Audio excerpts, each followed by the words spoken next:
জলের যারা, মাটির যারা, সুন্দরী বনের যারা, তোমার আমার আপন যারা, তাদের কথাই মুক্তধারা, মুক্তধারা। মুক্তধারা 89.6 FM, সুন্দরবনের মানুষ, সুন্দরবনের সংস্কৃতি।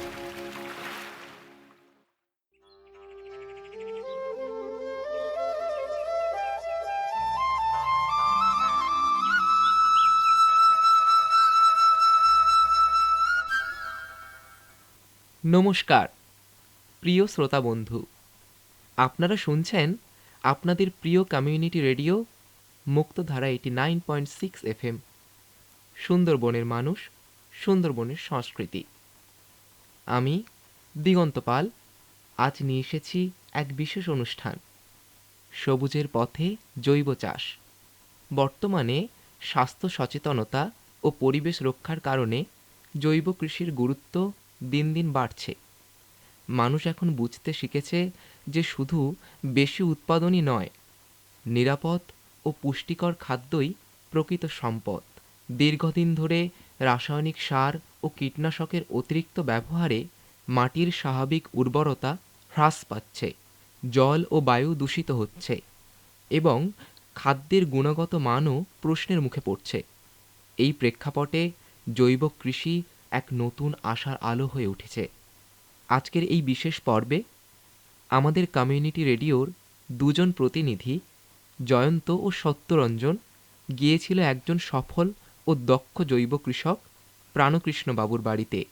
বর্তমানে চারিদিকে যখন রাসায়নিক চাষের রমরমা, সেই সময়ে তিনি জৈব চাষের মাধ্যমে এক অনন্য দৃষ্টান্ত স্থাপন করেছেন। চলুন তার কাছ থেকে শুনে নিই তার অভিজ্ঞতার কথা।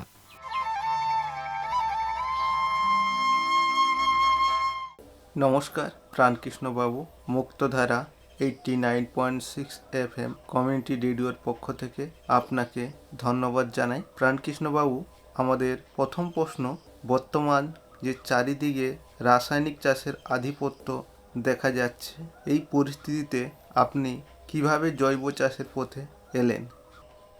নমস্কার, আমি প্রাণকৃষ্ণ মাইতি। আমার বাড়ি রামনগরাবাদ গ্রামে। আমরা দিগম্বরপুর গ্রাম পঞ্চায়েতের আন্ডারে আছি। আমি মূলত প্রথমে 96 সাল থেকে কৃষির সঙ্গে যুক্ত। প্রথমে আমার খুব বড় পরিমাণে রাসায়নিক সারের মাধ্যমে বোরোজ থেকে আরম্ভ করে লঙ্কা, টমেটো প্রচুর চাষ ছিল। কিন্তু আমি ধীরে ধীরে দেখলাম যত দিন যাচ্ছে আমার কিন্তু ঋণ বাড়ছে, সার দোকানে প্রচুর ঋণ বাড়লো। তারপরে আমি খুঁজতে থাকলাম যে কীভাবে এই আমার তো মূল সম্পদ কৃষি জমি, সেটাকে কীভাবে সেখান থেকে উৎপন্ন করা যায় এবং আমার লাভ আসে। তাই বিভিন্ন জায়গায় ঘুরতে ঘুরতে আমি বিভিন্নভাবে জেনেছি যে জৈবর মাধ্যমেও বিভিন্ন চাষবাস ভালোভাবে করা যায়। তবে সেই জৈব চাষ করতে গেলে প্রথমে 2-3 বছর জমিকে থেকে খুব একটা উৎপাদন আসবে না লাভজনক, কিন্তু জৈব 3 বছর করার পরে জমি তার জৈব মাটি সজীব হয়ে যাবে। সজীব হয়ে যাওয়ার পরে আমি পূর্ণ উৎপাদন পাবো। কিন্তু বর্তমানে আমি 4-5 বছর চেষ্টা করার পরে আমার যেটুকু ল্যান্ড আছে আমি সেটাকে জৈবতে আনতে পেরেছি। আমি 2009 থেকে জৈব চাষটা শুরু করেছি। প্রাণকৃষ্ণবাবু, আপনি যে আপনার জমিতে জৈব সার ব্যবহার করছেন, কিভাবে তৈরি করছেন এগুলো? যদিও 100% আমার কাছে সব কিছু সম্পদ নেই জৈবের, তাহলে আমার কাছে যে সম্পদটা আছে সেটাকে কিভাবে কাজে লাগিয়ে মাটিকে সজীব রাখা যায় সেটা আমি ব্যবস্থা করেছি। শুধু যে গরু থাকলেই যে জৈব পাওয়া যাবে নয়, সামান্য কিছু গোবর যদি কিনা যায়, 10 কিলো গোবর যদি মাসে আমি কিনতে পারি, তাহলে আমি 3 বিঘা জায়গা চাষ করতে পারি। এই কনসেপ্ট থেকে আমি বিভিন্ন সুভাষ পালেকারের কাছে থেকে আরম্ভ করে বিভিন্ন জায়গায় আমি ট্রেনিং নেওয়ার পরে দেখেছি না, করা যায়, জৈবর মাধ্যমে উৎপাদন করা যায়। আপনারা যারা আমার বাগানে আসবেন দেখতে পাবেন জৈব গোবর ছাড়াও বেশ কিছু গাছের পাতা থেকে কাজে লাগিয়ে বায়োমাস, হিউমাস তৈরি করছি। খড়কে কিভাবে কাজে লাগিয়ে আমি কম্পোস্ট তৈরি করছি, কেঁচো সার তৈরি করছি। এবং আমার যে আগাছাগুলো আপনারা মেরে ফেলেন, সেই আগাছা যে ওষুধের মাধ্যমে মানেন, সেটা মাঠে একবার যদি পড়ে বংশ পরস্পরে মাটিতে থেকে যায় এবং মানুষের এবং জীবজগতের জিনেরও পরিবর্তন ঘটিয়ে দিতে পারে। তাই আগাছা দমন আপনাদের আরও জৈব পদ্ধতিও কিছু আগাছা দমনের পদ্ধতি আছে, সেগুলো পরবর্তী দিনে আলোচনা করা যাবে। একটা সময় খুব বড় রাসায়নিক চাষি ছিলাম, বছরে তখনকার দিনে আজ থেকে 10 বছর আগে আমার সার দোকানে 40 থেকে 50 টাকা বাকি থাকে। এখন আপনারা গিয়ে দেখুন আমার 1 টাকাও কোনো সার দোকানে বাকি হয় না, কারণ আমি সারই কিনি না। আমার যে উৎপন্ন, আপনারা যদি খামারে আমার আসেন দেখাবো কীভাবে নিজের জমিটাকে উর্বর করা যায়। টপ সয়েলটাকে যদি আপনারা বাঁচিয়ে রাখতে পারি তাহলে বাইরে রাসায়নিক লাগে না, আর আপনার খামারের যে পাতা বা অন্যান্য জিনিস থাকে সেটাকে বায়োমাস হিউমাসে রূপান্তরিত করে আপনাকে গাছের খাদ্য তৈরি করতে হবে। আর আমরা অনেক সময় কি করি যে গোবর এত নেই, তো কোনো দরকার নেই। 3 বিঘা জায়গায় চাষ করতে গেলে 10 কিলো গোবর আপনার থাকতে হবে। সেটা আমরা তো নিজেদের কর্মবাড়িতে অনেক সময় কি করি যে দুধকে দই করতে গেলে একটু সাজার প্রয়োজন, এতটুকু সাজার 50 কিলো দই বানাচ্ছেন, তাহলে আমার 10 কিলো যদি গোবর থাকে সেটাকে যদি আমি জীবাণুটা প্রচুর পরিমাণে বাড়াতে পারি, তাহলে আমাদের ওই 1 কুইন্টাল গোবরের যা কাজ হবে 1 কিলো গোবরে তাই কাজ হবে। শুধু আমাকে সিস্টেমটা চেঞ্জ করতে হবে, সাজার মাধ্যমে ওই 1 কিলো গোবরে যেন 1 কুইন্টালের জীবাণু পাওয়া যায়, সেই পদ্ধতিগুলো আমাদের শিখতে হবে। আপনি আলোচনার মাধ্যমে বলে গেছেন যে আগাছা দমনের কথাগুলো বলে গেছেন, কিন্তু আমি আর একটু পরিষ্কার করতে জানতে চাইছি, এই যে গ্লাইফোসেট বা জাতীয় যে রাউন্ড আপ, টার্গা সুপার, মেরা 71 এরা সব ব্যবহার করে, এবং এখন দেখি ধান জমিতে সব আগাছা ওষুধ মেরে দেয় যাতে নিড়ানি না দিতে হয়, হ্যাঁ, নাকি মজুরি লাগে না। তো এইটাকে যদি একটু পরিষ্কার করেন যে আগাছা মারার জন্য এই গ্লাইফোসেট জাতীয় ওষুধ মারা উচিত, না এ মারলে কী ক্ষতি হয়, কী লাভ হয়?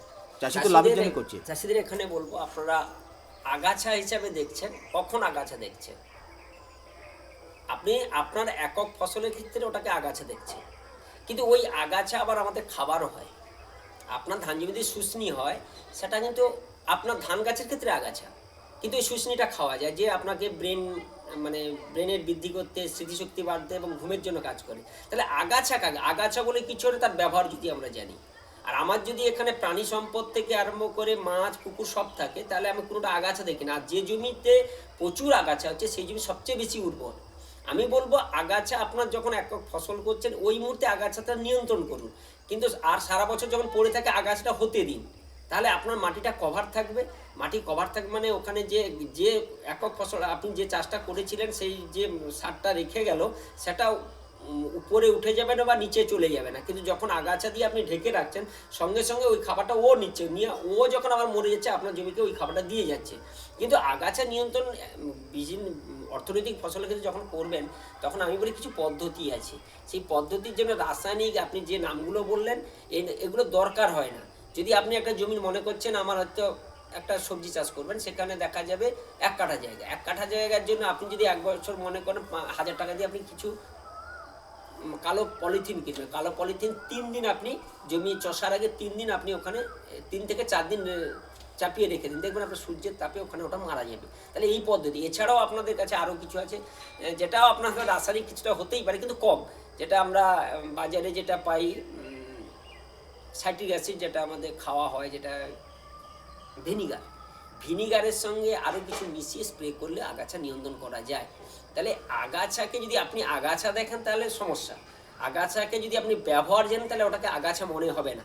আজকে যদি আপনার আমার বাগানে প্রচুর আগাছা দেখতে পাবেন, প্রচণ্ড আমরুলি হয়ে আছে, ওটা আমার ফুল গাছের কাছে আগাছা মনে হচ্ছে, কিন্তু আমার কাছে এটা আগাছা মনে, কেন এটাতে এত সুস্বাদু খাদ্য এবং আপনাদের আমরুলিটা বা অনেকে এটাকে বলে টক শুষ্নি, তা আমরুলিটা একেবারে উপরে শিকড় থাকছে, উপরে মাটির হয়তো একটু খাবার খায়, কিন্তু আমার কোথায় আছে না একটা গোলাপ গাছের তলায় আছে, আমার গোলাপ গাছের ক্ষতি করছে না, কিন্তু ওখান থেকে আমি উৎপাদন পাচ্ছি। ওখানে আমি রাসায়নিক না মারি, কীটনাশক না দিয়ে ওকে মারি, তাহলে আমি ওটাকেও খেতে পাচ্ছি, আমার গাছটাও ভালো থাকছে আমার, তাহলে ও উপরে খাদ্য খাচ্ছে, আমার নিচে তো আমার ওই গোলাপ গাছটা কিছু ক্ষতি করছে না, গোলাপের শিকড় তো অনেক নিচে আছে। তাহলে এই কনসেপ্টেও আপনার চাষিকে জানতে হবে যে কীভাবে আমি আগাছা নিয়ন্ত্রণ না করেও করবো, এবং আগাছা নিয়ন্ত্রণের কিছু পদ্ধতি। আর একটা জিনিস আমরা চাষিরা চাষ করি কি বলুন তো, যখন একক ফসল চাষ করছি তার সঙ্গে আচ্ছাদক ফসল রাখি না। আচ্ছাদক ফসল যদি আপনি রাখেন তাহলে সঙ্গে সঙ্গে আপনার আগাছা জন্মাচ্ছে না। আচ্ছাদক ফসল কি না, আপনি করলেন কি বেগুন চাষ করছেন, তাহলে একটা বেগুনের গাছ থেকে আর একটা বেগুন গাছে 3 ফুট 2.5 ফুট ডিস্টেন্স, তাহলে অনেক বড় গ্যাপ, তাহলে অনেক বড় গ্যাপ যখন থাকতে সেখানে তো আগাছা আসবে। তাহলে আমরা যদি ওখানে ওই যখন বেগুন চারাটা লাগাচ্ছি তখন যদি যে সিজনে আমি ধরো এই সিজনে বেগুন লাগাই, তাহলে আমার নোটে যদি ফেলে দিই, তাহলে আগাছা, সে আগাছা তো উঠছে না, এরা তো আগে উঠছে। তাহলে আমি নোটেটা 1 মাস 2 মাস ধরে খেলাম, তারপরে বেগুন গাছটা কিন্তু অনেক বড় পাতা কভার করে যায়, তখন যখন ছাই হয়ে যাবে তখন নিচের আগাছা উঠবে, কিন্তু আমি ওই নোটেটা খেলাম। তাহলে একই জল, একই সার, একই মাটিতে আমি দুটো ফসল পেলাম। কারণ বেগুনটা তো 60-65 দিনের পরে ফুল আসবে, 90 দিনের দিন বা 75 দিন থেকে ফল পাবো, তার আগে তো আমি মাঠটাকে যে ফাঁকা ছিল করলাম। তাহলে এখানে আগাছাকে আমি বাড়তে দিলাম। তাহলে আগাছা নিয়ন্ত্রণের জন্য যদি আপনাকে ওষুধ খরচ করতে হয়, তাহলে আপনার ওখানে তো খরচ হয়ে গেল, তাহলে উৎপাদন খরচ বেড়ে গেল।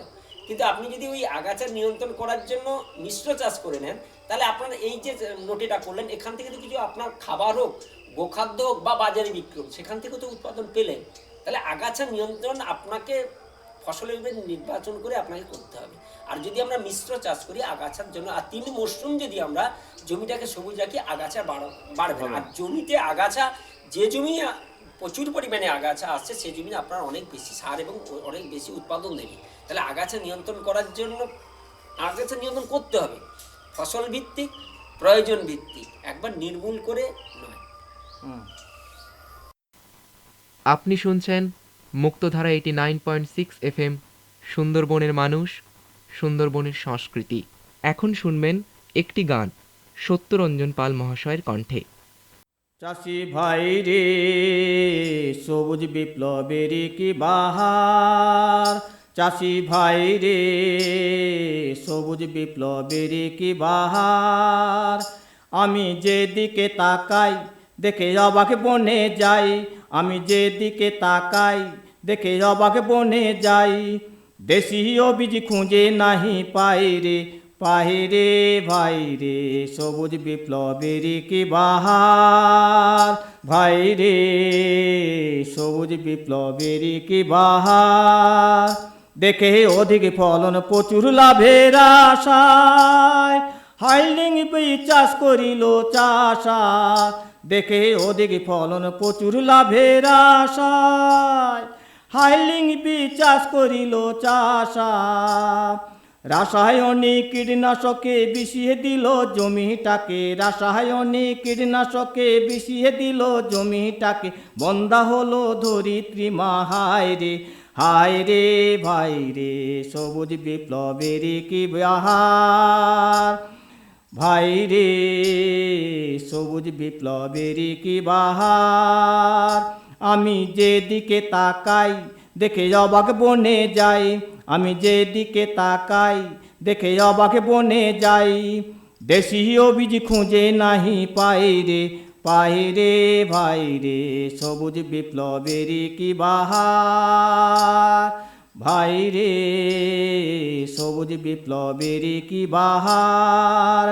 সরকার দেশের চাষির মঙ্গলেরই তরে মনসেন্টোর সঙ্গে চুক্তি করে, সরকার দেশের চাষির মঙ্গলেরই তরে মনসেন্টোর সঙ্গে চুক্তি করে। চাষি যদি মরে মরুক সরকারের বাকি যায় আসে, চাষি যদি মরে মরুক সরকারের বাকি যায় আসে, কমিশনটা বেশি করে চাই রে, চাই রে ভাই রে, সবুজ বিপ্লবের কি বাহার, ভাই রে, সবুজ বিপ্লবের কি বাহার। আমি যেদিকে তাকাই দেখে অবাক বনে যাই, আমি যেদিকে তাকাই দেখে অবাক বনে যাই। দেশীয় বীজ খুঁজে নাহি পাই রে, পাই রে ভাই রে, সবুজ বিপ্লবের কি বাহার, ভাই রে, সবুজ বিপ্লবের কি বাহার। কেমন লাগলো আমাদের কমিউনিটি রেডিওর প্রোগ্রাম? যদি ভালো লাগে, আপনার ভালো লাগা সকলের সঙ্গে ভাগ করে নেবেন। এই রকম বিভিন্ন স্বাদের বিচিত্র অনুষ্ঠানের সাক্ষী থাকতে আপনাকে শুনতে হবে মুক্তধারা 89.6 FM। আর আমাদের ইউটিউব চ্যানেল মুক্তধারা 89.6 FM গিয়ে শুনতে পাবেন আগের অনুষ্ঠানের ব্রডকাস্টগুলি। আজকে শুনলেন এই অনুষ্ঠানের প্রথম পর্ব। পরের পর্বগুলি শুনতে হলে আপনাকে ফলো করতে হবে আমাদের ইউটিউব চ্যানেল। আমাদের ইউটিউব চ্যানেলকে সাবস্ক্রাইব, লাইক ও কমেন্ট করতে ভুলবেন না যেন। আজকের মতো বিদায় নিচ্ছি, ফিরব অন্য কোনো দিন অন্য কোনো অনুষ্ঠান নিয়ে। ভালো থাকবেন, সুস্থ থাকবেন। নমস্কার। সুন্দরবনের মন, সুন্দরবনের প্রেম, মুক্তধারা রেডিও FM। মুক্তধারা 89.6 FM, সুন্দরবনের মানুষ, সুন্দরবনের সংস্কৃতি।